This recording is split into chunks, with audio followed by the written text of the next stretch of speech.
Olá, eu sou Celina Aquino e esse é o Degusta, o podcast de gastronomia do estado de Minas.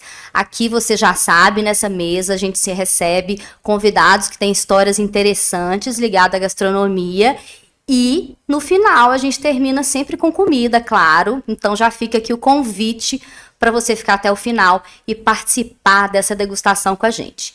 E no cardápio de hoje, nós temos a valorização da nossa gastronomia de forma criativa e com muito estudo. O nosso convidado, ele teve a chance de fazer carreira fora. Ele trabalhou na Itália com ninguém menos que Massimo Bottura, mas ele decidiu ficar. Que sorte a nossa! Ele faz parte de um grupo que chegou com todo o gás para mostrar caminhos não convencionais de impulsionar a nossa gastronomia.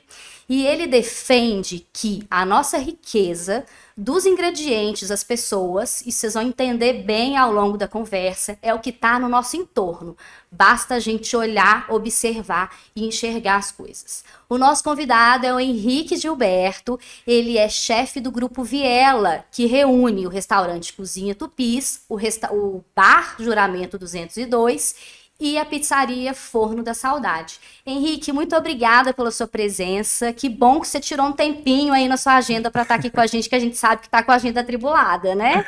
A gente está sempre correndo, mas é uma honra estar aqui e um prazer sempre bater um papo com você. Ótimo. Então vamos lá. Eu sei que a sua história com a gastronomia tem um dedo do seu pai aí, né? Como é que começa tudo isso? Conta pra gente. Bom, é uma família de apaixonados por cozinha, né? Meu avô, filho de italiano com uma mineira, da região de Barbacena, né? Numa cidadezinha chamada Mercês. E era um cara muito estudioso, veio para Belo Horizonte, estudou medicina e foi diretor de escola. Esse talvez tenha sido o momento determinante dele se tornar cozinheiro, por incrível que pareça, porque ele precisava falar sobre civilizações e comportamento humano na escola e ele estudava livros de culinária para poder entender sobre os povos. Que legal. E isso abriu um portal para ele que começou a cozinhar pratos do mundo inteiro em casa. E meu pai com os irmãos vendo tudo aquilo ali se encantaram e a mesa na casa do meu avô era muito celebrada, né? E poderiam ter 10 ou 200 pessoas, ia sair comida para todo mundo. E a festividade na casa dos meus pais, né, do meu pai, enfim, toda uma família só, todo mundo se misturou, meu pai e minha mãe com os irmãos, todos são grandes amigos ali. E somos uma grande família que vive muito isso. E eu, quando novo, já queria cozinhar, já cozinhava com ele, já fazia as feijoadas de domingo e coisas assim. E Você lembra da primeira coisa que você fez? não sei, deve ter sido uma massa putanesca que ele adorava fazer, alguma coisa nesse sentido. Lembro do aniversário de 15 anos do meu irmão, eu devia ter 13, que a gente fez um jantar japonês, sushi e tudo mais, ajudando meu pai ali a montar. Isso pra, sei lá, umas 70 pessoas, aquela loucura. Mas a gente, enfim, meu pai me impulsionou, eu gostava muito de fazer isso. Na época, a gente tinha aquele People and Arts, né? O início do Jamie Oliver na cozinha, né? O início desse fenômeno que a gastronomia virou, né? Antônio Carlucci, aqueles chefes ali, né? Baseado em Londres ali, que viralizavam pela TV a cabo. Na época, né? Numa época sem Instagram, sem nada, outros tempos.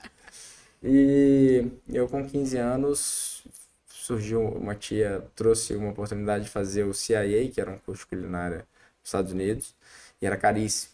E aí eu falei, pô, pai, quero ir. Ele falou, vamos ver se você quer ser cozinheiro mesmo. E aí que ele falou com a dona Nelsa, mãe do Flavinho. Do Chapuri, né? Que meus pais moram muito lá perto, né? Falaram, não, vamos lá na dona Nelsa, vê se ela te dá uma oportunidade lá. Pra você lavar a cozinha, lavar prato, pra você ver como é que é, o que é cozinhar mesmo. E aconteceu. Que começo, eu fiquei hein? ali, tipo, uns 6 meses no fim de semana, pra ajudar ali, né, lavar prato mesmo, cortar salsinha, essas coisas. E foi mágico, assim, né, o Flavinho nem tava lá ainda, a gente conta essa história, né, com muita saudade. Mas era uma coisa fabulosa pra mim, assim, eu achava o máximo, né. Meu pai me dava um trocado pra isso, não recebia do restaurante, né? ficava lá umas 2, 3 horas ali pra meio que entender o que era. Mas achava sensacional. Então gastava meu fim de semana pra isso, né? E você já gostou de cara da cozinha, Eu gostei né? muito, mas assim, jovem é frágil, né? Assim, a mente do jovem é uma coisa fluida ali e o tempo passou, fui fazer vestibular para arquitetura e aí passei pro segundo semestre, né? Tinha aquela opção de ser cursar no segundo semestre e eu fui para Barbacena com 17 anos. Falei, vou fazer um curso de cozinheiro aqui e tal. Avisei pro meu pai de lá, ele ficou felizaço, falou, pô, quero também, quero fazer o curso também. Ele fez junto, Não, então? foi só lá, me deu uma mão, me deu uma força com o apartamento e tal. E, e aí fui morar em Barbacena e me encantei pelo curso. Quando voltei, meu pai já tinha cancelado o curso De de arquitetura. arquitetura. E, enfim, fui pro Rio já depois, né? Fui primeiro para Tiradentes. Esse ano fizeram 20 anos Muito legal. desse primeiro trabalho, né, em Tiradentes. Inclusive, você já postou fotos, Postei, né? Você lá exatamente. novíssimo, né? Exatamente, aquele chapelão, né, que é o super normal da Como é época. que era naquele momento, assim, que você viveu a cozinha dessa forma? O que aquele Henrique queria da vida? Nossa, eu só queria trabalhar. Era assim, um momento de um despertar muito fenomenal. Eu lembro muito dessa energia. Que obviamente ela se esvai um pouco, mas é que era muito legal, assim. Eu lembro que eu pensava que, nossa, eu quero só ficar imerso aqui na cozinha e aprender, aprender, aprender. E, enfim, trabalhei com chefes fabulosos. Eu lembro que eu recebi 4 chefes, né? Que foi o Christian Lesquer, que até hoje eu tenho memórias desse jantar, assim, lúcidas desse jantar. Teve um português chamado Paulo Pinho, teve a Flavinha Quaresma, que nós vamos entrar nesse assunto já já. Sim. E depois teve a Andréa Tinoco com a Mônica Rangel, que foi uma comida brasileira, foi muito legal. E eu recebi convite de todos para trabalhar. Então isso eram sinais legais, assim, tipo, tô fazendo alguma coisa certa e tal. O que você acha que você se destacou, assim? Eu fui contratado porque eu falava línguas e sempre tive facilidade em falar. Já ali na época eu falava inglês muito bem, espanhol muito bem, e eu acho que esse é um dos maiores fura-filas que eu tive. Assim. Tá. Foi falar língua bem cedo. Hoje em dia eu falo 5 línguas, isso também me ajudou muito. Mas eu acho que o que foi mais interessante foi assim, a energia, a solicitude ali, né? Estar proativo a tudo. Eu acho que foi o legal, assim. Eu era muito sério, chegava muito cedo para trabalhar, era muito leal né, ao que o chefe falava. E eu acho que isso foi muito legal. Acho que a educação que meus pais me deram também, assim, de ser cordial, de ser humilde, eu acho que isso sempre me ajudou. Acho que essa base de casa sempre me ajudou muito a me relacionar, né? Eu faço relações muito fortes, muito profundas, assim, com todo mundo que eu trabalho. Eu honro muito o templo da cozinha, trato com muito respeito todo mundo que trabalha comigo. Obviamente já tive meus momentos difíceis, mas acho que eu acho que isso me ajuda muito a ter respeito, tanto com quem trabalha abaixo de mim hoje em dia, mas também com quem eu trabalhei na minha carreira, isso sempre me ajudou. E com a Flávia foi isso, com a Flávia foi muito legal, porque eu tenho uma química muito massa, assim, ela me acolheu muito bem e, assim, desde então ela só me trouxe coisas boas, né? Depois disso, ela só, enfim, me ajudou muito, me recebeu no restaurante dela logo depois, então eu mudei para o Rio com 18. E fui trabalhar no restaurante dela, já de cozinheiro, né? Já de um cozinheiro de praça, na praça de carnes, coordenei a praça de carnes, então isso já era um fura-fila. Aí eu comecei a faculdade de gastronomia lá, no Rio, e já era uma coisa assim, nossa, esse cara trabalhando na Flávia Quaresma. Então assim, eu já chegava na faculdade e a galera já entendendo que eu tava numa prateleira ali, né, diferente Sim. dos outros aprendizes ali. Então isso me dava assim, pô, eu não posso desistir, não posso largar, então acho que isso foram as ferramentas, né? Seriedade, lealdade ali e nunca chegar atrasado, sabe? Acho que essas coisas são fundamentais, assim. A gente tem um apego, eu vejo um apego muito menor hoje em dia ao emprego em si, né? A estar Sim. na CLT, Uhum. né? Eu acho que assim, a classe trabalhadora na área de gastronomia não enxerga tanto isso como cada restaurante ser uma etapa da vida e a lealdade que a gente precisa ter com o restaurante para que ele ocorra. Eu não vejo tanto isso mais, porque era um status que hoje em dia não é tanto. Tem tanto restaurante hoje em dia, tem tanto cara de doma se chamando de chefe que não é, enfim. Acho que sempre teve, mas acho que a proporção da gastronomia no nosso cotidiano aumentou muito, Sim. né? Mas é isso. A gente vê muita gente oportunista, a gente vê muita gente legal, muita gente bacana. Obviamente que a aderência também depende do chefe, da entrega do chefe para os seus cozinheiros também. Mas eu vejo gerações muito diferentes, né? Eu acho que é a vida antes da tela, a vida depois da tela. É impressionante, né? Antes, eu lembro que quando eu fui trabalhar lá, a gente tá falando em 2005. A gente não tinha iPhone ainda, né? Acho que tinha iPhone, talvez, em algum lugar do mundo, mas eu nem tinha. Eu lembro que fiquei um ano sem celular no Rio, né? Eu ligava no Hoje, orelhão. Pensa. como você imagina isso hoje? Não existe. Então, isso era muito diferente. Eu lembro de, nos domingos, que eram de folga, ir para a Livraria da Travessa, lá no Rio, e a gente copiava à mão as receitas, porque você podia folhear qualquer livro, e eu tenho até hoje anotado vários livros que eu anotava nos fins de semana, assim, ficava abrindo os livros, e a Flávia que tinha uma biblioteca incrível, e ninguém mais recorre a livro, né? Não. São só receitas de TikTok com barulhinho, Sim. no velocidade 3. Conteúdo muito raso, rápido. Ninguém respeita receita mais. E a coisa mais fácil que tem é seguir uma receita, Sim. né? Igual você fazer uma prova com as respostas já adiantadas. Mas as pessoas são muito ligadas à imagem, né? A vídeos e tudo mais. Enfim, acho que essa relação é diferente de quando eu comecei e agora, assim. A relação com Sim. comida é um pouco diferente. E aí você teve uma experiência também com o Alex Atala, né? Então, foi muito nessa sequência, né? Logo que eu saí da Flávia, então, eu saí da Flávia em 2008, porque eu queria exatamente ir para a Europa. Queria morar fora, queria ter uma experiência fora. Então, voltei para BH para juntar dinheiro, morar na casa dos meus pais. Tinha uma oportunidade boa de grana na época que, né, porque o currículo já estava bom ali para conseguir uma vaga aqui em BH. E aí, quem me deu a chance foi o Máximo Battaglini, Sim. que né, ele tinha o Bela Vita, e com o Stanley Frazão, que é um grande amigo também. E eu absorvi, peguei essa cozinha e comecei a chefiar essa cozinha. E aí ganhei chefe revelação do ano aqui em BH. E recebi uma ligação da Globo pedindo para eu fazer um teste para o primeiro reality show que ia ter de cozinha no Brasil, que era o Superchef. Olha que incrível. E aí, esse programa que era também na Maria Braga, né? Que esse Mestre do Sabor também é do mesmo núcleo, né?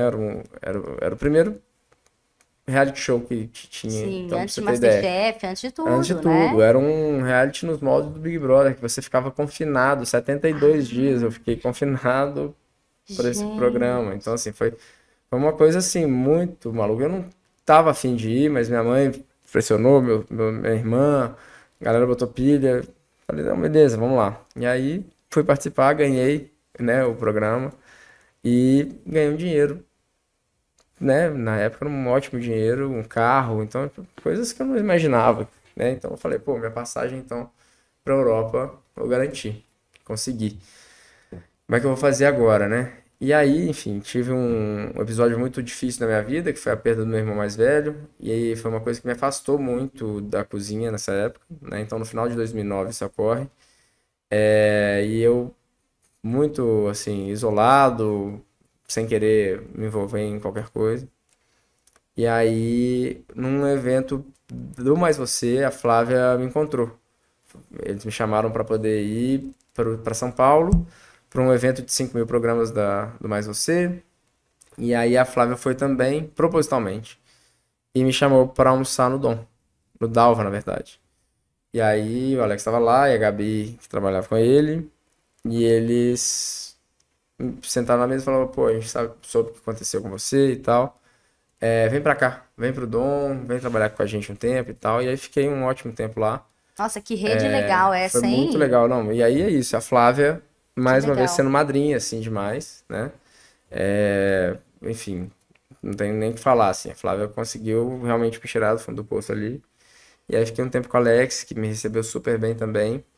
Diversas vezes, né? O Alex abriu muitas portas pra mim também.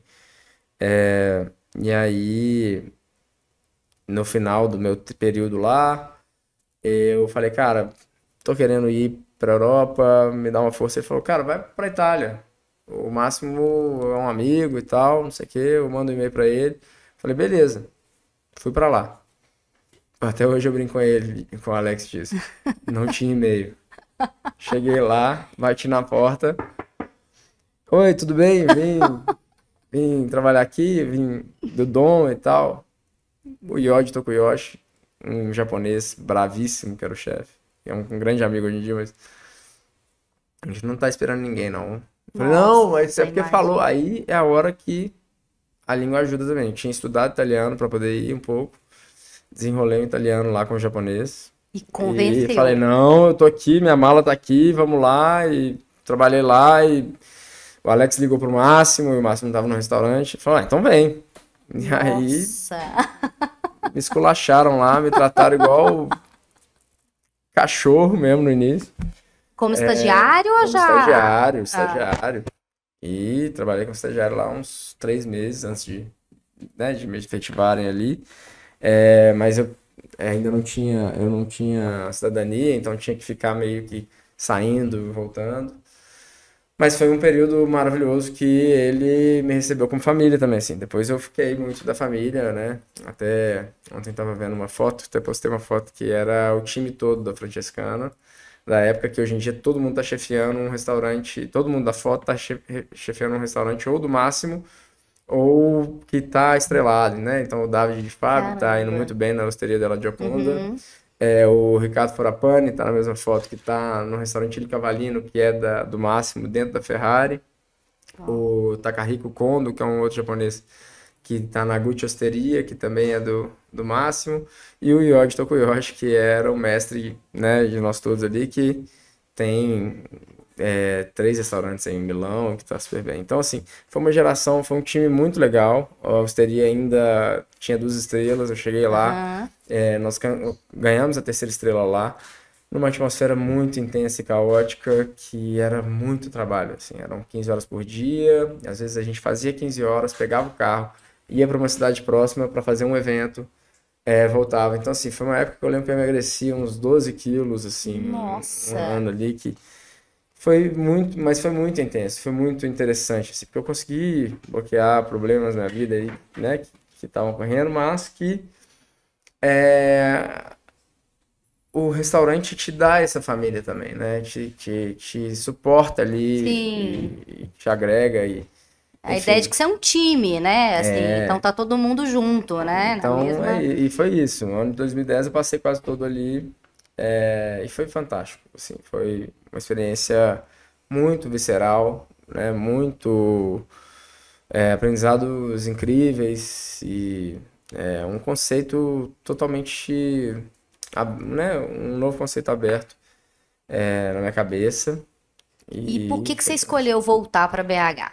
Muito pela família, assim, nós temos uma família Tá. muito unida, eu vi que pô, fazia falta também estar aqui, né, meus pais e eu já estava com a Bá também, Que e é a sua enfim, esposa que é minha hoje, esposa né? hoje, né, que foi minha companheira, ela também estudando medicina, não conseguia me visitar, então foi muito apertado. E aí eu decidi voltar, mas com o intuito de ir para fora de novo, Tá. né? Eu tinha vontade de voltar, tava bom já, assim, o restaurante estava crescendo, já tinha absorvido muita coisa ali. E aí voltei. Entre voltar e ir de novo para a Europa, apareceu um projeto que é por volta de 2011. Ali no começo de 2011, uma pessoa que me conhecia da infância ali tinha um imóvel na Savassi e me convida para abrir a Belo Comidaria. Na verdade, me convida para fazer uma consultoria. E aí eu montei o projeto da Belo, Uhum. conceituei o projeto da Belo muito baseado no Italy, né, que eu tinha acabado, que o Italy estava no momento auge, né, em 2010 lá na Itália, ainda, né, tinha acabado de abrir em Nova York, e aí eu falei, pô, vamos fazer uma Italy mineira, né, uma Italy de cozinha mineira e tal. Montei para eles o projeto e eles falaram, ó, o projeto é muito legal, mas ele não funciona sem você. E Aí você aí ficou. fiquei na dúvida, mas enfim, tava com 25 anos, falei, quem sabe, né? Não abro um restaurante já, Bárbara formando e beleza, vamos lá. E é isso. Eu E o Belo hoje em Comidaria foi dia um grande. eu Ah, recomendo muito fortemente a um jovem cozinheiro que, assim como a gente tem que ter 18 anos para tirar carteira, que faça 30 anos, depois abra um restaurante. foi Viva um pouco. traumático? Foi difícil, porque assim, era um negócio muito grande, com poucos parceiros especialistas, né? Eu tinha dois sócios que não eram especialistas, que não viviam daquilo, e não estavam prontos para viver de restaurante, não se envolveram no projeto, então isso me causou uma angústia muito grande. E a gente, 25 anos, é uma criança ainda, tipo assim, Sim. era uma angústia, não saber se expressar totalmente. Eu sei que depois de um ano e meio eu estava muito infeliz. O restaurante até estava muito em evidência. O Muito. restaurante Foi um marco foi mesmo um para a marco para a cidade, né? cidade, foi um lugar que, pô, reverberou muita coisa a partir Sim. da Belo, foi um projeto bastante ícone. Só que eu estava muito infeliz, eu não dividia as mesmas responsabilidades, né? Eu tinha que carregar uma responsabilidade muito grande e não fazer um bem. A relação com os caras não tava legal, tava desgastada mesmo, né? Tá. E, e eu decidi sair. Porque eu decidi sair, eles não sabiam nem onde ligava a luz Nossa. para poder continuar.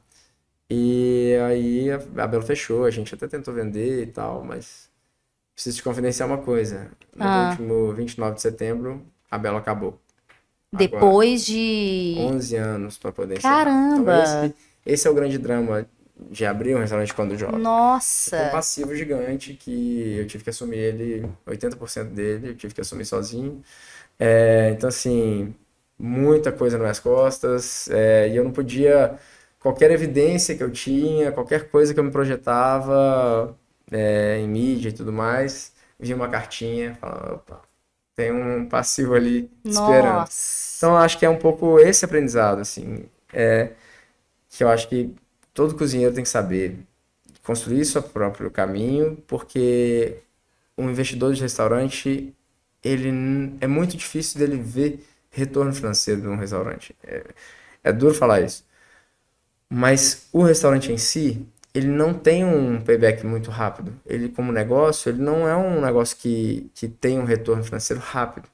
É muito importante pensar e maturar esse projeto para que ele tenha outros ganhos em comum, que tem valorizações imobiliárias, né? Então, assim, normalmente um investidor que é dono do imóvel, talvez a perspectiva de valorização do imóvel seja uma coisa boa, é, um projeto que já vislumbre talvez franquias e alguma coisa assim, mas é muito importante pensar o caminho do dinheiro e com responsabilidade o investimento. Porque um público volátil, né? Sim, A gente está muito fragilizado por qualquer situação, seja final de Campeonato Brasileiro, final de novela, chuva, alagamento, qualquer coisa interfere no faturamento de um mês, de 2 meses, de sim. 3 meses, e aí você começa a perder fôlego. Então, assim, é muito importante ter um negócio muito justinho, que você sabe muito bem o que está fazendo, tem controle desse negócio, e mesmo assim é complicado. Então, eu acho que a Belo trouxe esse aprendizado, e quando eu fechei, eu não quis abrir nada depois. Muita coisa apareceu, muita coisa veio bater na porta, muita gente me chamou para ser sócio, e eu não quis nada. Você quis respirar. Eu quis me concentrar no que eu queria e que eu acreditava de cozinha e de trabalho. Achar minha E identidade própria pensando por esse lado, o lado positivo dessa história, é que eu entendo que o que você faz hoje, você plantou essa semente lá, né? Com certeza. Aquilo foi o que te trouxe ao que você é hoje, né? Com certeza. Eu precisei me distanciar daquilo para enxergar o impacto daquilo. Tá. Né? Então eu fui para um lugar que não tinha nada a ver com nada disso. Eu fui para o Rulos Buffet e coordenei durante 6 anos o que a gente fez. Em 6 anos a gente tornou o Rulos um dos maiores, se não me engano, um dos 3 maiores buffets do Brasil. Em número de clientes, em número de faturamento. Foi um marco, assim, o tempo que eu tive no Rulos, e muito pela sorte, né, da arte do encontro ali, né, que a vida que é o Túlio, que é uma das pessoas que eu mais admiro, assim, da minha carreira, assim, né, não é um chefe estrelado, não tem nada disso, mas ele é um profissional muito sério, uma pessoa muito coerente, uma pessoa muito honesta e muito trabalhadora, né, então, assim, eu vi a força do trabalho ali e o impacto que ela causa, né, então eu saí de investidores que não trabalhavam para um cara que vai em 10 festas numa noite. Roda 10 festas numa noite até hoje. É impressionante o olhar crítico dele, é um olhar de um chefe 3 estrelas, na minha visão. Sim. Ele é um cara que é detalhista no passar do lençol, da toalha, na dobradura de um guardanapo, numa festa de 300 pessoas, de 400 pessoas, de 500 pessoas. Então, assim, eu aprendi muito ali a ter olhar crítico e não aceitar o médio, né? Só servir o que é incrível, o que é bem feito. Ainda tenho muito para caminhar para poder chegar nesse nível, porque é um nível de profissionalismo muito ímpar, assim, muito único. E era uma coordenação, eu já cheguei a coordenar numa noite quase 300 cozinheiros. Caramba. Rodando festas. É muita gente. Já rodei em Belo Horizonte 120 quilômetros rodando festa. Num mesmo dia. Durante o período que eu estive lá. Foi incrível. E era um centro de treinamento.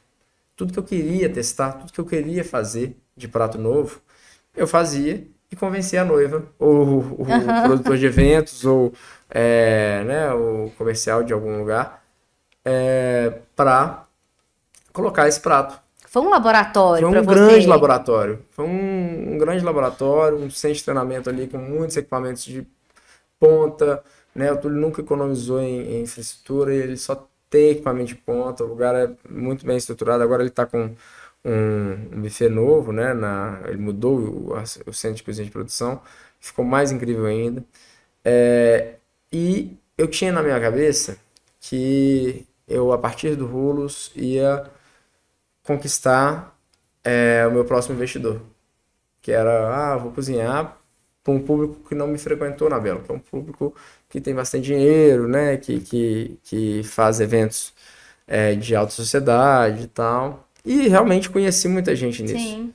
Mas aí tive a provocação, porque nesse meio do caminho, né, eu já tinha ido para o Epice, trabalhar com o Alberto Landgraf. Aí fui para Espanha com o Alberto e com o Alex. Depois eu fui para Paris, no Le Chateaubriand. Então, assim, nesse meio tempo, entre Belo, fechamento de Belo e tudo mais, e o Túlio sempre não vai lá, faz esse estágio e tal. E nesse tempo de São Paulo, eu morei com o Rafa Quick, que é meu sócio hoje em dia, e que a gente é amigo de infância, mas que eu liguei para ele e falei, cara, posso ficar aí no seu apartamento uns dias e tal. E a gente teve uma conexão muito legal ali, ele casou, foi para Cianorte, eu fui pro Rulos e tudo mais aconteceu. E aí ele volta para BH para fazer o Jura. Num momento que eu tava assim, eu preciso abrir um restaurante. Já faziam 4, 5 anos que eu tinha fechado a Belo. E eu já tava flertando em abrir um restaurante com o Túlio tava resistente em abrir restaurante, o buffet indo bem, a gente operando Trancoso, a gente operando São Paulo, operando Rio, viajando muito. Ele acabou abrindo até, né, depois o bistrô. Abriu, mas numa outra proposta, eu acho que assim, até tem a ver com o fato de eu ter aberto, de eu ter vivido isso, mas a gente nunca falou sobre isso até. Mas nessa época eu tava flertando com alguns lugares. E aí vem o Rafa com o Samuel e com o Marcelo e abrem o Jura. Aí eu falei, caramba, olha o bom gosto desse lugar. Olha essa casa, a simplicidade dessa casa. E os caras venderem ficha, a gente em pé na rua, todo mundo encantado com coisas que são boas. E tinha uma charcutaria, né, bem feita, queijos bem maturados. Simples. O simples. Para uma camada muito maior da sociedade do que a alta sociedade, como eu estava prevendo. E aquilo me deu um impacto de... Tô tudo errado. Acho que tem que repensar. Eu lembro que eu cheguei a olhar uma sala num prédio super transado no Santa Lúcia para poder fazer um estúdio de gastronomia para pouca gente. E pensando, aí o Rafa me provocou e falou assim, cara, vamos pegar o Mercado Novo.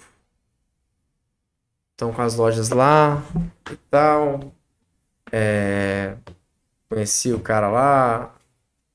Vamos fazer um negócio lá? Você tinha memória do Mercado Novo? Eu fui muito no Mercado Novo quando era da Belo, porque tinham muitos produtos que só tinham lá, e eu lembro que ninguém ia lá, né? E eu tinha essa memória, eu falava assim, cara, Mercado Novo é demais e tal. Isso lá na parte de baixo dos feirantes.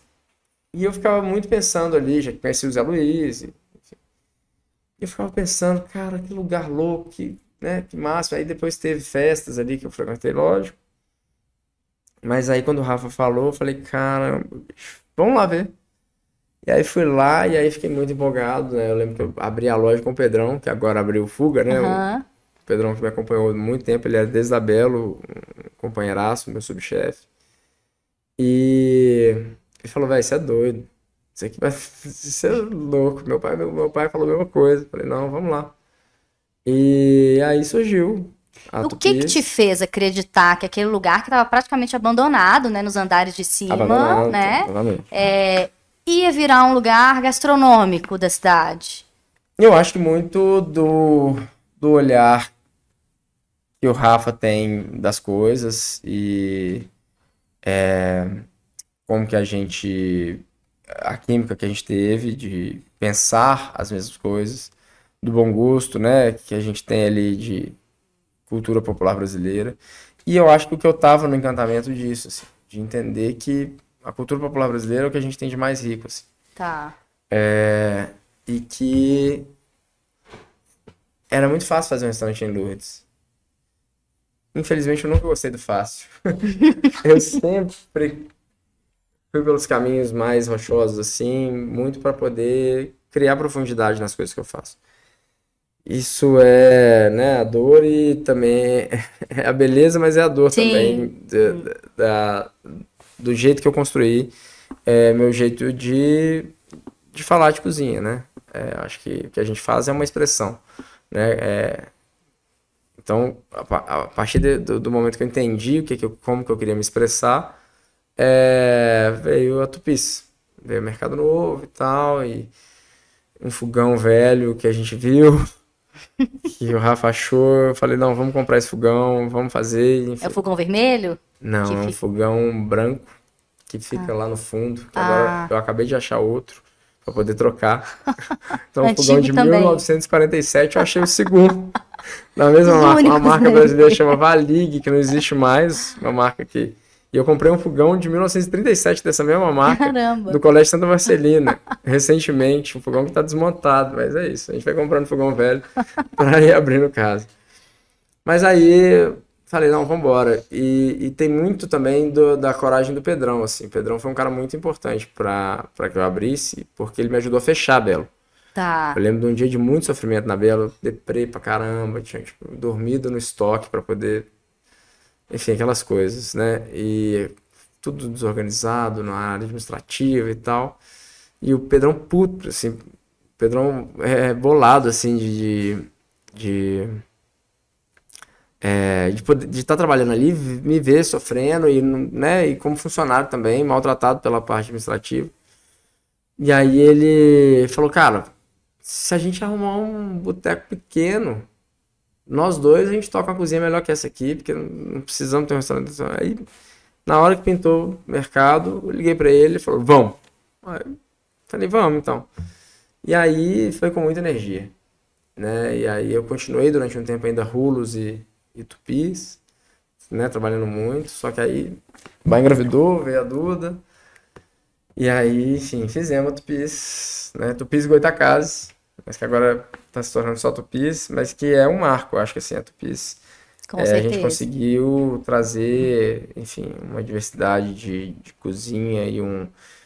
E eu acho que assim, a gente conseguiu trazer nas pessoas uma autoconfiança de tipo, opa, a minha cultura é legal, minha cultura gastronômica é Uhum. legal, ela está sendo bem evidenciada aqui, olha que lugar, sabe? Eu acho que não é só cozinhar também, não é a maneira da gente vernacular ali, toda a estética, mas também é o jeito como a gente atende diretamente no balcão. Acho que é a interpretação contemporânea dos nossos mercados, né? Eu não me coloco na mesma prateleira de um rei do torresmo, nem de nada disso, assim. Mas a minha fonte é aqueles caras, né? Sim. São aqueles caras também, assim como é o Máximo Bottura. Então, acho que a mistura, né? Eu acho que vem daí. A gente precisa ter fontes que são nossas para ser autêntico, né? Ninguém cria nada. Ninguém sou um Midas aqui, vou criar um prato. Não, a gente precisa ter referência e repertório Sim. para fazer algo autêntico e único que tem a ver com você mesmo, né? E A turma lá fala em. muito, a Pode falar. turma fala muito, gastronomia é arte. Eu não concordo totalmente, Por quê? porque a arte ela não tem função. Ela só serve para causar uma demência nas pessoas, a causar um incômodo, para causar uma distopia ali. A arte é isso, ela não tem que ter função. A gastronomia tem função, mas também, às vezes, a gente causa emoção também. E aí é quando eu acho que não só gastronomia, como arquitetura, como design, são funções, são atos funcionais que beijam a arte, eventualmente, Uhum. por trazerem emoção, mas que elas não são por si só arte, né? Não são Tá. puramente arte. E sim, a gente precisa muito olhar para a arte para poder causar emoção. Então, eu acho que assim, a minha análise é que a gente precisa se emocionar para emocionar o outro. E a gente precisa alimentar nossas emoções, criar repertório, viver muito, viver intensamente para causar essa emoção. Então, eu acho que depois de um tempo que você já criou sua casca de cozinha, já tem repertório técnico, é a hora de ir buscar repertório sensorial. Né? Então, Tá. comer muito fora, viver Uhum. intensamente a vida, se emocionar bastante. E acho que isso é o que ajuda a gente a aflorar momentos autênticos também no restaurante, né? Então acho que a expressão das coisas que a gente faz, ela vem muito do nosso cotidiano também, do nosso viver simples e como que a gente tenta atingir as pessoas, né, na mesa ali no balcão. Vamos fazer uma pausa rapidinho aqui para mostrar o nosso conteúdo de gastronomia que a gente publica toda semana. E aqui a gente tem nesse caderno, no Degusta que saiu na quinta-feira, olha que fofura, gente. Os restaurantes que tem menu infantil. Aí a gente mostra aqui algumas opções para as crianças. E nesse outro caderno aqui no Gastronomia, a gente fala de um projeto que registrou em foto e áudio a história de 6 mulheres que têm relação com a cozinha, que vivem a cozinha de uma forma muito intensa. Inclusive aqui, olha, para você saber, se você já não percebeu, na segunda-feira, quando a gente lança o podcast, a gente tem sempre uma matéria contando um pouco mais sobre esse papo que a gente teve aqui. E, Henrique, eu quero aproveitar que a gente mostrou essas fofuras aqui. Você é pai de 2 meninas, né? Sim. Me fala de que forma que a paternidade transformou a sua relação com a cozinha. Mudou completamente minha relação com o trabalho, né? Tá. Porque até elas nascerem, existe o amor romântico né, que a gente tem pelos nossos companheiros, né? Eu tenho pela Bá e por aí vai. Que ele não se mistura tanto com a paixão que a gente tem na cozinha e tudo mais, que é um sacerdócio onde a gente entrega nossa alma ali para servir o outro. E quando a Duda nasceu, e depois a Kátia, existiu para mim um isolamento do ego completo que nada mais tinha tanta importância quanto elas. Então, assim, as aflições que eu lembro de ter na Belo ainda, como, né, um cara de 25 anos ali, que só queria saber do resultado final e do status, que, pô, o povo tem que falar de mim, que eu sou um chefe, legal. Nada disso mais tinha importância, né, depois que ela nasceu. Porque a importância eu comecei a ver de que o restaurante tem que estar cheio, o prato tem que estar vazio, e as pessoas têm que estar felizes, porque aquele contentamento estável, ele vai me permitir mais momentos em casa, mais momentos em família. E eu comecei a entender que isso é mais importante, que a gente não pode, né, a sanidade, ela precisa existir para ter restaurante, e a gente não pode se entregar totalmente a esse mercado, a esse, né, esse modelo de trabalho, que é trabalhar na hora que todo mundo está se divertindo. Sim. Então eu comecei a entender que a partir daquele momento eu precisava construir um lugar para mim de muito trabalho ainda, mas que também eu precisava ser um vetor de talentos. Eu precisava também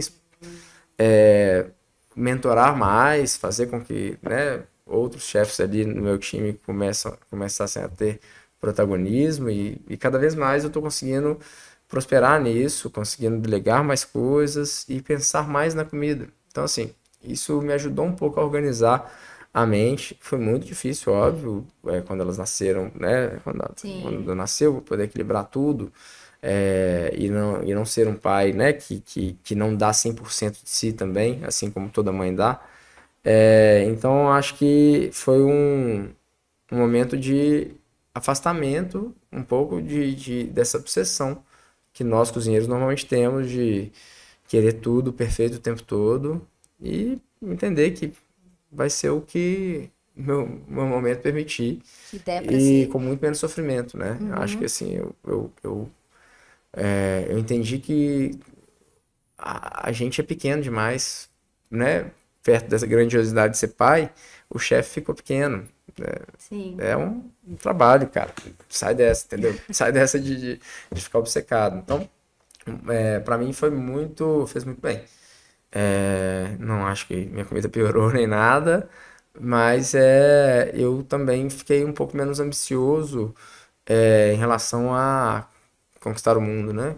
Aquela Tá. coisa inflada, de, tipo, quero viver tudo o tempo todo. Não, calma, tudo tem sua hora de acontecer e tudo acontece, né? É só trabalhar consistentemente, entendendo que a vida precisa de prazeres, que a gente precisa, né? Voltando nesse assunto, a gente precisa viver prazeres para poder entregar prazeres, né? Sim. Então, é isso. Eu entendi que viver é mais importante do que se entregar a toda essa competitividade que a gente tem. Legal. E falando agora mais dos cardápios, vocês estudam muito, pesquisam muito para chegar num prato, né? Não é uma ideia simplesmente que surge, né? Isso está fundamentado, vocês buscam a história de Belo Horizonte, a história da região onde vocês estão, né? Cozinha Tupis tem uma ligação forte com o centro da cidade. Sim. Forno da Saudade traz a história da ex-colônia que tinha os italianos. O Juramento traz a história da referência. Que era o dono do Juramento, era o turco, como eles chamavam ali, mas era um sírio-libanês, e que a gente respeita a história dele, como também representando um pouco da colônia, de uma colônia tão importante para o comércio belo-horizontino, que são, né, os sírio-libaneses que vieram, sírios e libaneses que vieram para Belo Horizonte em determinado tempo, que ajudaram muito ao desenvolvimento do comércio da cidade, né? Tá. E a gente tenta replicar um pouco dessa história ali no Jura, onde era o armazém dele. Acho que parte daí. Tá. Acho que a gente passou por um momento no começo desse ano onde eu tava querendo entender o futuro, né, da Viela e como que a gente ia crescer sem perder o que a gente é. Que é um desafio e tanto, Porque né? é o que move, né? Se fosse para, sei lá, fazer coisas híbridas e sem valor, aquilo não ia me mover. Eu sabia que aquilo não ia me mover. Por mais dinheiro que isso desse. Não ia me mover totalmente. E não era certo também. Não é certo que você vai expandir e ficar rico. E comecei a entender também, pensando no futuro, assim, de que o nosso crescimento ele precisa acontecer com a valorização que a gente causa nas coisas, né? E basicamente a gente escutou muitos investidores. Conversei com muitos investidores e começaram a querer fazer franquias da Tupis. E aí eu tentava explicar que a cozinha Tupis está na rua dos Tupis. E que o juramento está na rua Juramento 202 e que o grupo chama Viela, tentando, né, Sim. educar sobre a nossa empresa, a história que a gente construiu e a importância que a gente tem no que a gente faz e o impacto que isso causa na cidade. E nas cidades, porque hoje em dia a gente pensa que se é para expandir e pensar cidades, quero pensar em todas as joias escondidas pelo Brasil. Adoraria fazer projetos em outras cidades. Legal. E eu comecei a entender que o melhor objeto de estudo, ele é o comportamento humano. Ele é a história do lugar. E aí, por quê? A gente, hoje em dia, está inundado de referências. Sim. Não é como eu lá no Rio ainda, que a gente tinha que entrar em site dos restaurantes para poder saber. Eu lembro que eu cantava de cor a música que tocava no site do Mani. Pô, de tanto que eu entrava no Mani, que o Mani era o restaurante perfeito, ainda é. Um dos restaurantes que eu mais admiro no Brasil. A Helena é incrível demais. E eu lembro que eu entrava pra ver montagem disso e aquilo. Só que hoje a gente tá inundado. Você abre o Instagram, tem um cara. Tem alguém comendo em algum restaurante, mostrando e falando. Isso aqui é bom demais. Enfim, a gente tá inundado de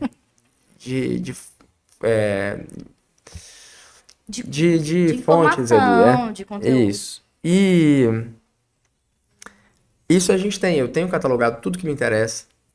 Acompanho de perto chefs, alguns jornalistas do mundo inteiro que escrevem matérias ainda, né? Como minha querida Celina Aquino, querida amiga Celina Aquino, que vão a restaurantes e relatam isso em textos, que falam, de fato, chefs que se comunicam de maneira, né?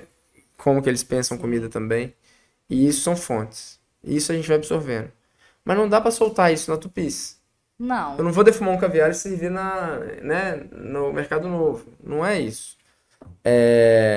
Mas eu vou aprender técnicas o tempo todo. E aí o tempo todo estou testando. O tempo todo eu me retroalimento de comer e de testar. E de testar receitas que não vão para Tupis, que não vão pro Jura nem pro Forno. Por alimentar palato, alimentar repertório e tudo mais. Pensando no próximo. Pensando sempre onde que a gente pode abrir. Então, eu tenho vontade de fazer um projeto em Ouro Preto, eu tenho vontade de fazer um projeto no Rio de Janeiro, eu tenho vontade de fazer projeto na Bahia, com certeza. E tudo vai ter seu tempo. Mas a gente precisa estar sempre se alimentando disso. E de história, né? Então, eu tô lendo sobre a história do Rio, né? Os marcos, né? E cada século que aquela cidade passou e, né? Foi é a nossa capital cultural. Ouro Preto foi a maior metrópole do mundo durante um período da vida. Sim. O que você comeu ali? Então, assim, eu acho que é isso que alimenta ali. A Tupis, ela tá dada. A gente já tem um norte mais fácil de trabalhar ali, né? Nós vamos inaugurar o cardápio terça-feira agora. Bom, em breve. A gente vai inaugurar alguns pratos ali. E hoje em dia eu tô com um cara incrível, um chefe de cozinha que tá trabalhando com a gente, que é o Rodolfo Chiacchio, que é um GPT humano, que ele consegue traduzir. Ele é de... como é que chama a cidade dele? Medeiros, não é? É Minas. É Minas, interior de Minas, cidade do Orfeu, Bom, Botelhos. Tá. Mas é um arquiteto de formação. Olha, e é genial. E é um cara que começou a organizar a minha insanidade. Ele fala, cara, eu adoro o jeito que você cozinha, mas vamos organizar como você pensa? E isso está me ajudando muito a catalogar essas receitas. Isso toda a equipe agradeceu, né? Então hoje meu núcleo de cozinha está conseguindo trabalhar com produtividade. Na terça-feira também nós vamos fazer um seminário de hospitalidade e gastronomia dentro do time, para que a gente se alimente de fontes e informações também. Porque eu já vejo que eu não consigo, só através de estudo, conceber um prato. O prato, quem vai servir, vai ser o meu cozinheiro, quem vai estar ali no dia a dia. Então, eu preciso entender qual que é a capacidade dele de servir. E cada vez ela está aumentando, por causa dessas ferramentas que o Rodolfo conseguiu trazer, que mudaram o meu jeito de cozinhar, inclusive.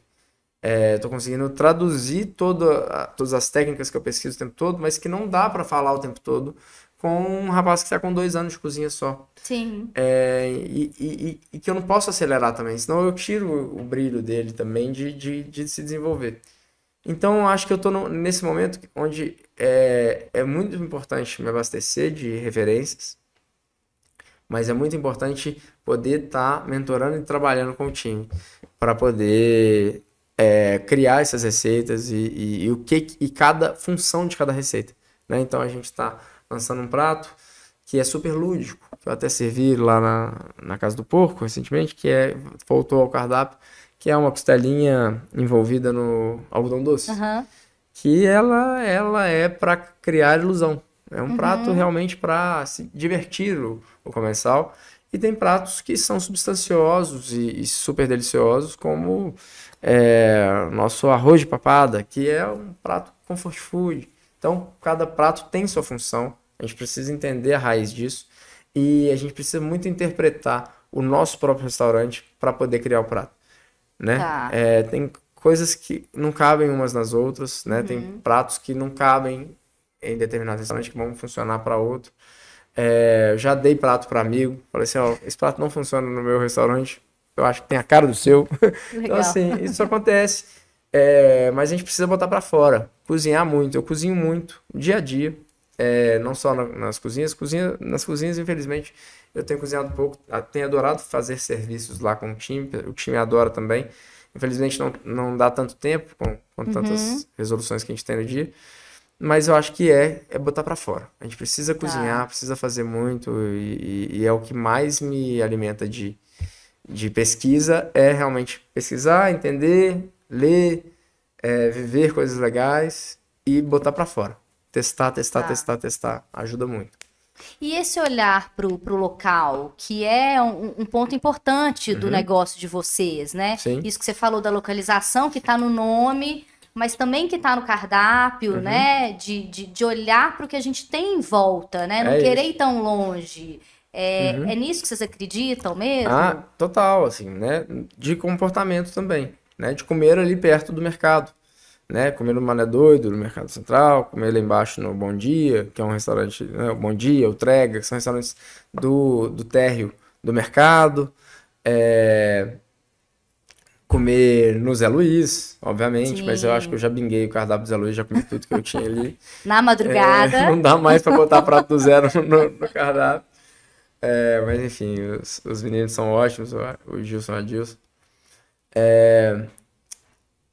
Comer nos botecos clássicos da cidade, ir no né? Então, tô indo cozinhar no Cais agora, depois de amanhã. E a gente vai fazer um chawamushi, que é um prato que tinha no nosso menu. É um chawamushi, que é uma técnica japonesa, só que feita com tutano. E toda a interpretação do caldo do nonô. Então, é um prato que chama caldo do rei. Então, a gente usa todo o mocotó num prato, que é um chawamushi de tutano, que eu jogo o caldo de mocotó por cima, com um pouquinho de feijão verde. Coloco o garrão, que é o músculo ali da panturrilha do boi. Uma lâmina fina, bem macia. E com o tendão, que é o trupico ali do caldo de mocotó, eu desidrato ele, faço um torresmo de boi, um torresmo de mocotó. E a gente serve tudo isso junto. É um prato com bastante umami, mas que ele é totalmente uma interpretação do caldo do nonô. Só que ele faz aquilo que eu te falei da arte, que é...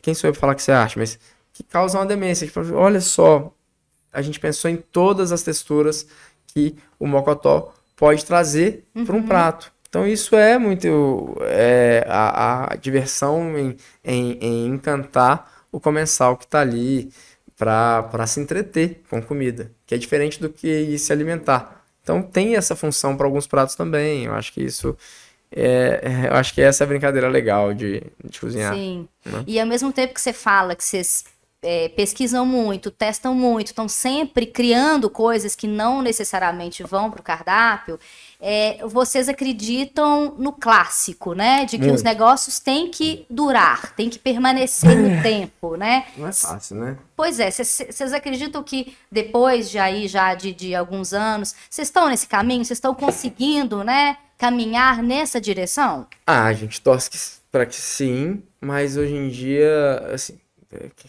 tem que falar que sim, né? Quero que o restaurante dure o quanto ele puder. Mas também, assim, não podemos, a gente tem, é muito importante ser pragmático nesse nosso setor. Se um restaurante não vai virar, deu algum problema, é importante fazer a curva, saber fazer a curva, falar, opa, não vai dar, então fazer daquilo ali um marco. Vamos fazer durar até tal data e vamos nos despedir desse restaurante e tal. Nós não fechamos nenhum, graças a Deus, até hoje. Estamos trabalhando firme. Mas basicamente porque a gente entende que os restaurantes com história, né? Os bares com alma, como Sim. foi o projeto que a gente ajudou a conceber, isso é muito importante para a identidade da cidade. Assim. A gente poder fazer parte da identidade da cidade é uma honra gigantesca. Sim. Então, quem somos nós perto de um Zé Luiz, perto de um Bola, perto de um Palhares? Pensa só, olha a importância de um Café Palhares na cidade. Né? Super. A gente agora ajudou a conceber também a renovação do Nice, do Café Nice. Então, acho que assim, os clássicos são as nossas referências, são as fontes que nos alimentam a acreditar nesse setor, né? Então, assim, a gente ainda está longe de ser clássico, né? A gente tem, o Jura vai fazer 9 anos de existência, que é a nossa casa mais antiga. Aqui a gente chama de clássico, mas ainda tem muito feijão para comer para poder se tornar um clássico. A gente acredita no clássico porque eles definem muito da história dessa cidade. É uma das coisas que a gente se orgulha muito aqui. Muito bom. E já aproveitando que a gente está falando alguns nomes, eu vou chamar agora a Maria Luísa Alves, a Malu, que é a confeiteira, dona do café e confeitaria Afeto. Minha comadre. Pois é, ela tá grávida, né, do Marcelo, que vai nascer em breve. E a gente convidou a Malu para dar dicas de lugares onde ela gosta de ir para comer e beber aqui em BH. Malu, conta pra gente quais são as suas dicas. Gente, eu sou a Malu, responsável aqui pela Afeto, e hoje eu vim contar pra vocês alguns lugares que fazem a diferença pra mim quando eu penso em comer e beber aqui em BH.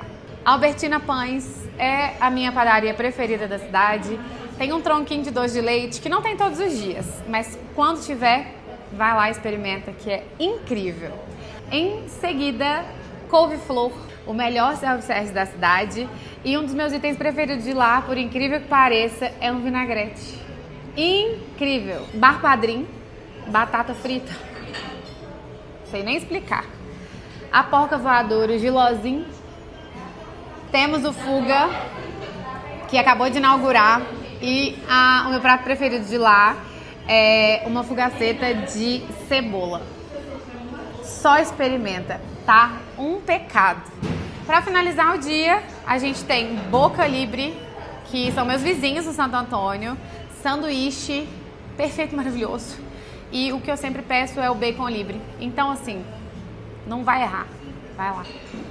Saúde. E eu tô aqui no meu cafezinho. Malu, obrigada pelas suas dicas, viu? E aproveitando, Henrique, agora é a sua vez. Fala onde você gosta de ir para comer e beber. Não vale em suas casas, tá? Tá bom. 1, 2, 3. Quantas você quiser. Olha, o lugar que eu mais frequento é um dos botecos mais perto de casa, que é o Baltazar, Taberna Baltazar, lá de casa, comer sardinha, uma cerveja geladíssima, e, enfim, um atendimento maravilhoso. Um salve pro Chacal, um grande garçom que a gente tem lá.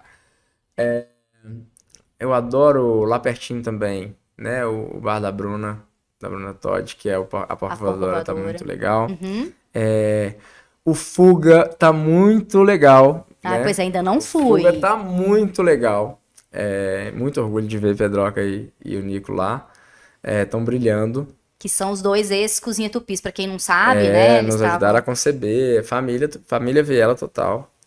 Eu adorei o Casa Hilga. Tá. Adorei jantar lá. Ó, muita gente fala desse lugar também. Eu adorei comer lá. Recentemente quero voltar. Eu amo a Anela por memória gustativa.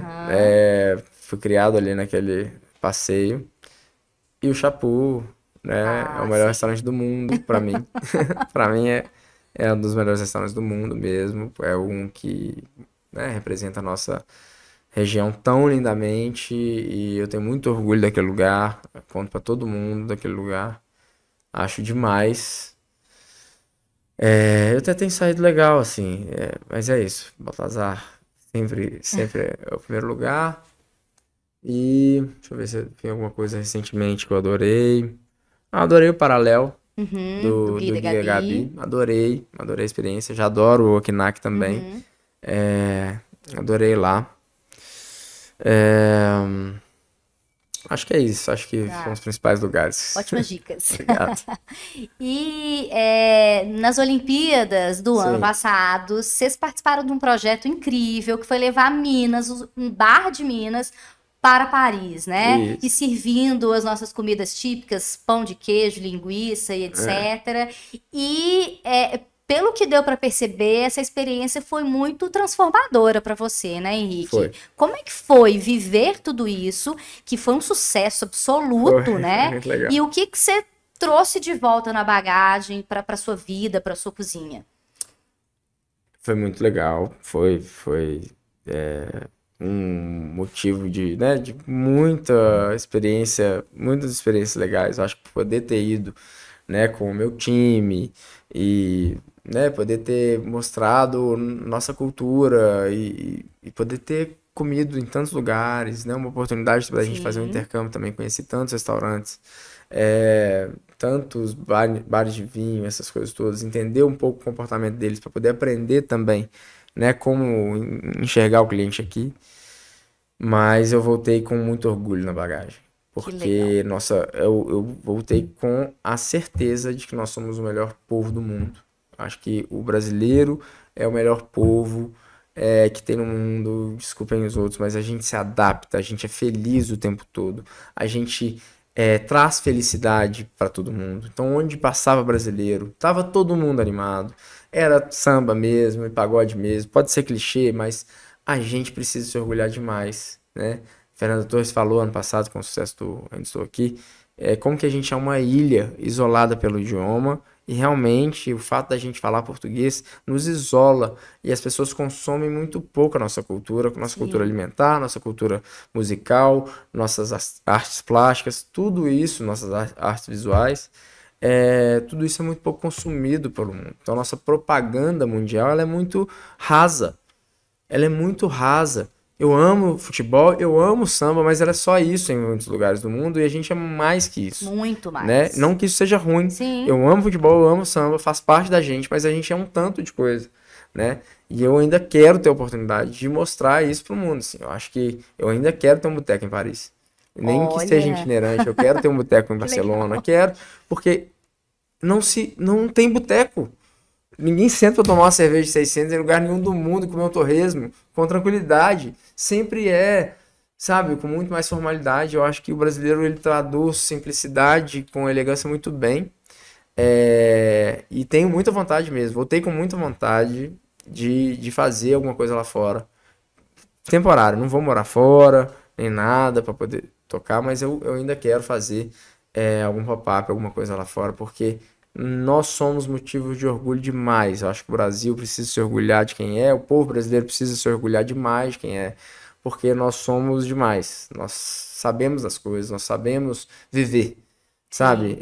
Muita gente não sabe viver como o brasileiro vive. O brasileiro vive em muito mais dificuldade do que a maioria dos povos da Europa, por exemplo. Sim, né? com certeza. Lógico que hoje em dia a gente tem uma situação de imigração lá da pesada, que também né? Eu vou usar uma expressão difícil aqui, mas é basicamente a devolutiva, né, de que tudo que a Europa fez, né, colonizou todo mundo e agora está todo mundo indo para lá.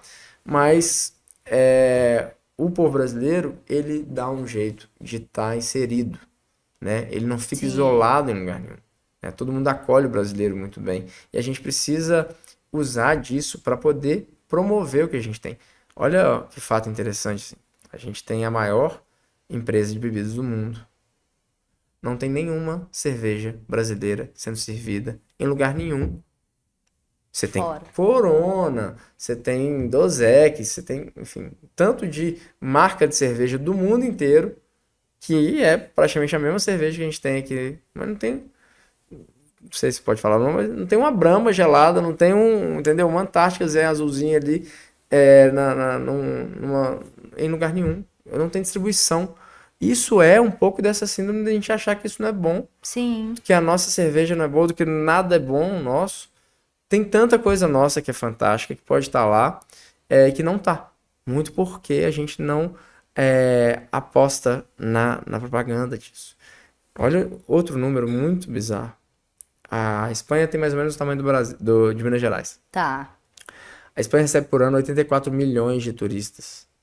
O Brasil passa dos 6 milhões no máximo. 6 milhões. A República Dominicana recebe 13 milhões. Muito mais que a gente. Muito mais que a gente. A gente não recebe turista. Micro.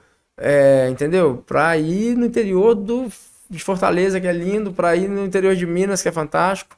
Pra ir no Rio de Janeiro, que é maravilhoso. Pra ir Amazônia, tanto lugar. e etc. Entendeu? Não precisa de São Paulo, não, mas tem tanto lugar legal. Brincadeira. Mas tem tanto lugar legal no Brasil. Sim. E as Cataratas do Iguaçu é o ponto turístico principal do Brasil. Sabe? É como se a gente fosse um país rico desse tamanho. A gente é gigante. Então, assim, eu voltei com muito orgulho, com muita vontade de tentar caminhar por esse caminho. Caminhar por essa estrada de falar de Brasil para o mundo. Eu acho que, assim, ainda quero construir mais oportunidades para que isso aconteça. Acho que a gente tem governo para isso, a gente pode ter iniciativa para isso. Não é difícil, inclusive privada, porque nós temos indústrias que podem proporcionar isso. Sim.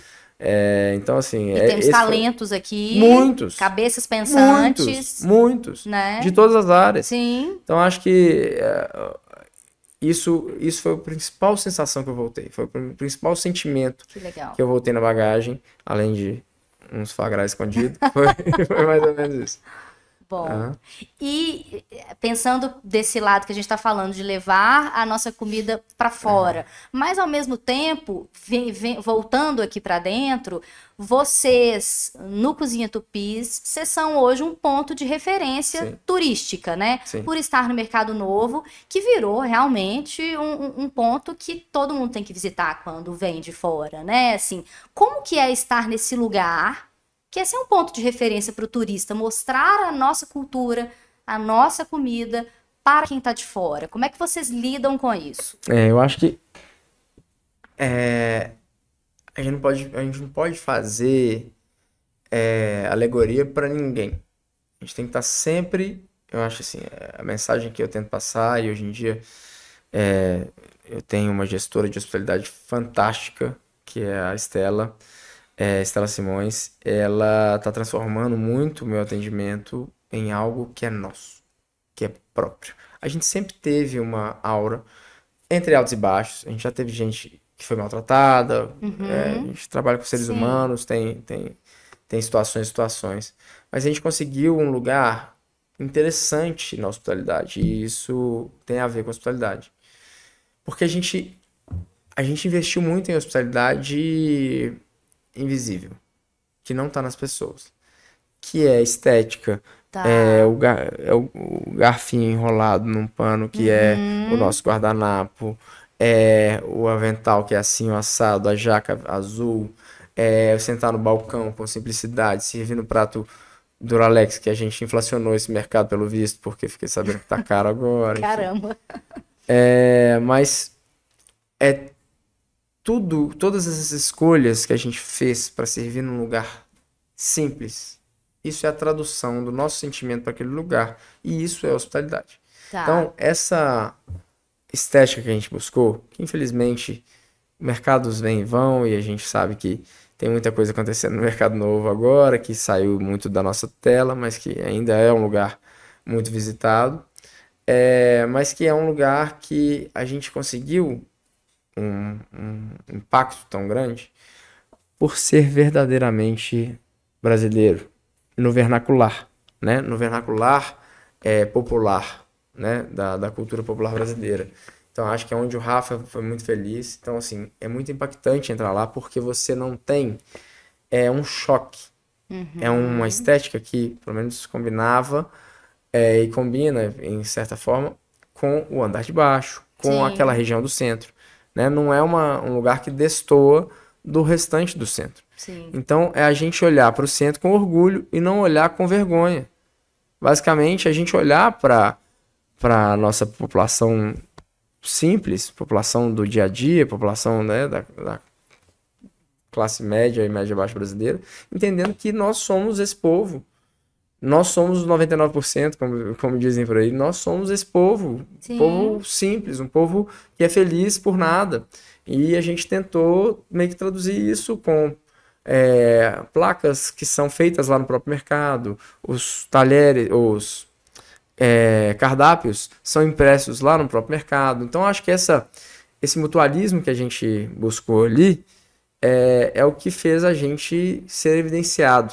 Né? A gente não tentou copiar o mercado da Ribeira, a gente não tentou copiar o mercado, nem o mercado central, entendeu? A gente tentou fazer um mercado que é único, né? Quando a gente concebeu, e eu acho que é esse olhar que a gente quer mostrar em novos projetos, em outras coisas que a gente está fazendo, mas eu tô falando demais aqui, a Celina aqui não tem esse talento de roubar informações da gente. E vocês estão sendo já copiados, inclusive, né? Isso tá acontecendo o contrário também, né? Então, faz parte, né? Quando você faz uma coisa... Precisa fazer coisa nova. Sim, o povo copiar de pra novo. movimentar. E o que você acha que falta pra gente, de fato, se assumir como uma cidade, um destino gastronômico no mundo? Porque a gente ainda não chegou nesse lugar, né? Vai doer, pode falar? Pode. Pessoal, saiam de casa para ir comer e beber. Gastem dinheiro. Gente. Porque a cidade não entrega mais o público de antes. As pessoas não têm saído mais. Eu sei que o mercado não tá fácil, a economia não tá fácil. Mas a gente celebra pouco a nossa mesa. Nós mesmos. O turismo tá vindo. A gente tem muito turismo. Tem muita gente visitando Belo Horizonte. Mas o Belo Horizontino não tá se visitando. Tá. Triste isso, né? Eu sinto muito isso. Eu sinto que o Belo Horizontino tem saído pouco de casa para celebrar a sua própria mesa. Sabe? Enfim, não só eu sinto isso, tá? Eu acho que tem gente, não sabe? Às vezes para Nova Lima, para franquias de São Paulo que abrem BH. Pô, calma aí, né? A gente tem tanta coisa legal aqui. Muita. Sabe? Tem gente que não vê lançamento em shopping de loja, de franquia, sabe? Eu acho que a gente precisa se celebrar. A gente precisa ter orgulho da nossa gastronomia indo, frequentando, conhecendo o cardápio novo, falando desse assunto, sem ser para detonar. Tem gente que nunca foi nos restaurantes e fala mal dos restaurantes, gente. Como um hobby. Eu acho que a gente precisa defender os nossos restaurantes, proteger, falar deles, celebrar eles, ir nos aniversários de restaurantes, sabe? Encher as ruas. Eu fiquei tão feliz com a despedida da Birosca. Tanta gente foi na rua, sabe? Eu acho que isso é o legal, sabe? A gente precisa se celebrar, ir nos restaurantes mesmo e falar, pô, fui lá, almocei lá, tava bom demais. Contar pra todo mundo. Acho que é só assim. Só assim. O paulistano, ele sai de casa para almoçar e para jantar. Bem, é um mercado que gira mais dinheiro, tá tudo certo. Mas tem gente que pode ir comer fora, vá comer fora. Sei que a gente gosta de receber em casa, aqui em BH, mas acho que é importante ir promover, ir para comer, ir para experimentar coisas novas e, sabe, sair para falar disso. ter mais, inclusive, canais para falar, para a população falar disso, para o povo falar disso, falar bem, Sim. falar de boas experiências, né? Eu acho que isso valida muito quem vem de fora. A gente tem muita indicação, eu tenho pouco a reclamar, né? A gente é muito recomendado por muita gente. Acho que, logicamente, é fruto de trabalho. Sim. Mas tem muita gente nova, abrindo coisa nova, super legal, né? Bar Padrim, Casa Rig, Casa Hilga, Ana Gabriela, maravilhosa, com 31, tá incrível.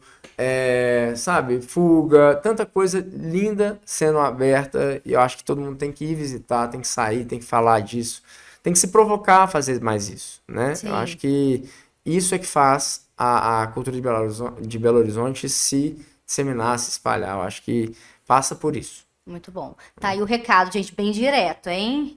E chegou a hora da gente celebrar a nossa mesa juntos. Vamos montar uma mesa aqui pra gente continuar o papo, fazendo o que a gente mais gosta, que é comer, né? Vamos lá, a gente já volta. Estamos de volta aqui já com a mesa montada e vamos celebrar, né, a nossa cozinha com esse prato que é do Cozinha Tupis, não é isso? Conta a história dele pra gente. Esse é um prato que a gente foi chantageado, inclusive, quando a gente tirou ele do cardápio, porque o pessoal gostava muito, assim, é um fenômeno esse prato. Que é uma tulipinha desossada, que a gente deixa só com mocinho para a pessoa comer com mais facilidade, que a gente besunta num molho levemente apimentado e serve com paçoquinha. E aí isso causa um estranhamento inicial, mas depois... É uma loucura. É meio viciante, assim, é gostoso. E aí, enfim, é uma das reverências ali da Cozinha Tupis, desses pratos que caem no gosto do público e vira febre, né? E essa ideia de colocar a paçoquinha, de onde que você tirou isso? É uma combinação que não é tão atípica, que é a pimenta com amendoim. Ela vem de várias linhas asiáticas de cozinha. E a gente tem uma maneira de comer amendoim que é muito legal, que é a paçoquinha, que é a paçoca, né, na verdade. E, enfim, foi quase acidental. A gente foi testando esses elementos, né? Ó, a gente faz um diagrama de elementos que a gente quer no prato e acabou resultando nisso. Vamos lá, então vamos comer, né? É com a mão mesmo, né, Henrique? Vamos lá. Como dizem por aí, tudo que é bom a gente come com a mão ou põe no pão. Olha só, tô busuntando bastante molho aqui, olha.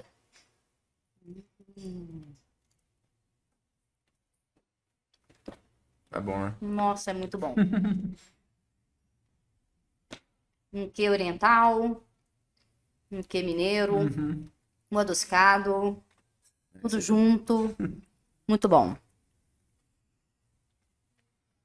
Essa é brincadeira. E você serviu lá em Paris, não foi? Nossa, isso vendeu, viu? Vai até que suspender a venda, só não vendeu mais que o torresmo. Também competir com torresmo. Não é fácil, não. Não é fácil, não. E fala de outros pratos que tem essa conexão com o lugar onde vocês estão, com Minas, que vocês fazem de uma forma criativa, diferente. Olha, tem o frango do Zé, é um prato que a gente faz lá, que a gente serve a moda antiga, tem o alface forrando o prato, né? A gente fez uma seleçãozinha de alface mini, assim, bem crocantinho, e serve duas sobrecoxas prensadas com uma musseline farci de frango com cogumelos e tal no meio, dourada, com alguns temperinhos, e serve em cima do alface. Só que a ideia é que você faça um bibimbap, né? Que é um prato coreano, só que com um prato do Zé. Então, esse tipo de eficácia que a gente gosta de colocar ali nos pratos, né? Então, o exemplo da língua na brasa com tomate verde, né? Tomate verde é a verdura mais barata, normalmente, porque ela fica... normalmente ela estraga antes de amadurecer, então tomate que vem verde, o verdureiro gosta de vender rápido, para não correr o risco de perder, porque amassa e tudo mais. E a gente compra sempre e serve com uma salsa verde, né? Então é uma língua que ela é no molho carregado, mas ela ao mesmo tempo tem um frescor, né? Do tomate verde e tudo mais. Delícia. Então é isso. Aí tem o pé de porco recheado, que a gente adora. Tem Muita coisa. Vocês continuam com o menu degustação? Lá? No momento não, a gente tem uma reforma acontecendo e 2026 está aí pra gente retomar. Nossa, então tem que voltar, porque é uma experiência legal, incrível, né? Naquele balcão, com toda uma história, né? Que tem por trás, os pratos, né? Vai voltar. É só porque, como a gente teve que fazer uma adequação de obra lá, a gente precisou suspender ele durante um tempo, mas agora estamos de volta já. E vocês acabaram mostrando uma vocação muito forte para resgatar lugares da cidade esquecidos, abandonados, né? É o caso do Mercado Novo, a praça lá onde fica a casa da Forno, né? Praça Zigue-Zague. Isso. Qual que é o próximo? O que a gente pode esperar aí? Que lugar de BH que precisa da intervenção de vocês? A gente tem olhado muito para BH, nós temos 2 pontos em andamento, que estamos estudando, basicamente. Um ponto que a gente tem, né, muita cultura atrelada, e um outro ponto que a gente tem muito design atrelado. Então, enfim, a gente vai andando pelas ruas, vai descobrindo, mas, né, a jornalista Celina Aquino querendo puro aqui no podcast. Mas 2026 vai vir muita coisa legal aqui em BH e talvez fora de BH também. Olha, então temos muitas novidades aí por vir. É isso, ano que vem nós vamos ter que fazer outro programa. Vamos, já tá convidado de volta. Tá bom. Muito obrigada, Henrique, pela sua presença. Foi muito bom ter você aqui, o papo. Muito obrigado, eu que agradeço. Foi muito legal e sempre bom o papo com você. Valeu demais. Ótimo. E obrigada a você que ficou aqui até o final, nessa degustação maravilhosa. Eu vou comer mais, né, claro. E você fica o convite para ir lá nos restaurantes, no bar, na pizzaria, se você não conhece, para conhecer ou para voltar, né? Vamos ocupar a cidade, vamos frequentar os nossos restaurantes, não é isso? Acho que foi muito legal isso que o Henrique falou e fica esse recado, né? Vamos sair de casa, vamos encher os botecos, que essa cidade é feita disso. Isso. E lá no nosso site, am.com.br/degusta, a gente tem atualização diária de notícias, novidades da cidade. Então, se quiser ficar atualizado, descobrir um lugar que você quer ir conhecer, vai lá que você vai descobrir, tá bom? Tchau, até a próxima, gente. Obrigada.